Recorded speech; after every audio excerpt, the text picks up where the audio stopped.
ये कहानी है मैक्स की, जिसका आज का दिन उसकी जिंदगी का सबसे अजीब और बदकिस्मत दिन बनने वाला है। तो आइए देखते हैं आज मैक्स के साथ क्या क्या होने वाला है। मैक्स जब जागा तो उसे एहसास हुआ कि वो स्कूल के लिए लेट हो चुका है। वो फौरन बिस्तर से जल्दी जल्दी नीचे उतरा। जल्दी में उसने अपनी शर्ट उल्टी पहन ली और जूते भी गलत पाँव में पहन लिए। जब उसने आईने में खुद को देखा तो हैरान होकर बोला, ये मेरे साथ क्या हो गया? इसके बाद मैक्स जल्दी से किचन की तरफ गया ताकि नाश्ता कर सके। उसने जल्दी में सीरियल का प्याला उठाया, लेकिन हाथ फिसल गया और प्याला जमीन पर गिर गया। दूध और सीरियल पूरे फर्श पर फैल गए। उसकी अम्मी ने उसे देखा और कहा, मैक्स, आहिस्ता करो। लेकिन मैक्स रुका नहीं। उसने अपना स्कूल बैग उठाया और जितनी तेजी से हो सका घर से बाहर भाग गया। वो सड़क पर तेजी से दौड़ रहा था कि अचानक उसे दूर से स्कूल बस आती हुई नजर आई। मैक्स ने हाथ हिलाते हुए जोर से कहा, मेरा इंतजार करो। वो और तेज दौड़ा, यहां तक कि वो आखिरकार बस स्टॉप तक पहुंच गया।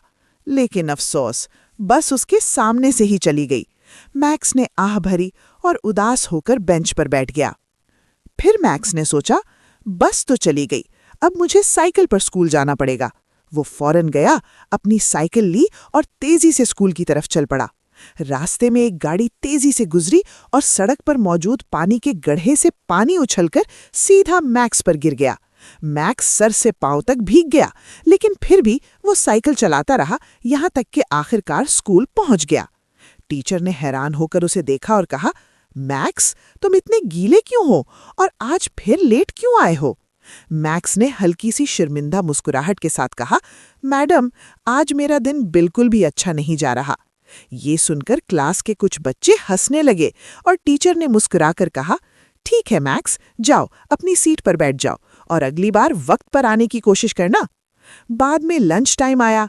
मैक्स ने अपना लंच बॉक्स खोला और सैंडविच निकाला, लेकिन अचानक एक कुत्ता दौड़ता हुआ आया, उसके हाथ से सैंडविच छीनकर भाग गया। मैक्स हैरत से वहीं खड़ा रह गया, जबकि बाकी बच्चे हंसने लगे। स्पोर्ट्स पीरियड में मैक्स ने फुटबॉल को पूरी ताकत से किक मारी, लेकिन बॉल गलत सिमत में चली गई और सीधा स्कूल के प्रिंसिपल की तरफ जा लगी। प्रिंसिपल हैरान हो गए और सब बच्चे मैक्स को देखने लगे। इतने अजीब और बदकिस्मती वाले दिन के बाद आखिरकार मैक्स घर वापस आ गया। वो अपने कमरे में बैठा और अपनी डायरी में लिखने लगा। उसने लिखा, आज का दिन मेरी जिंदगी का सबसे बुरा स्कूल डे था। फिर वो थोड़ा सा मुस्कुराया और एक और लाइन लिखी, लेकिन कम से कम ये मजेदार भी था।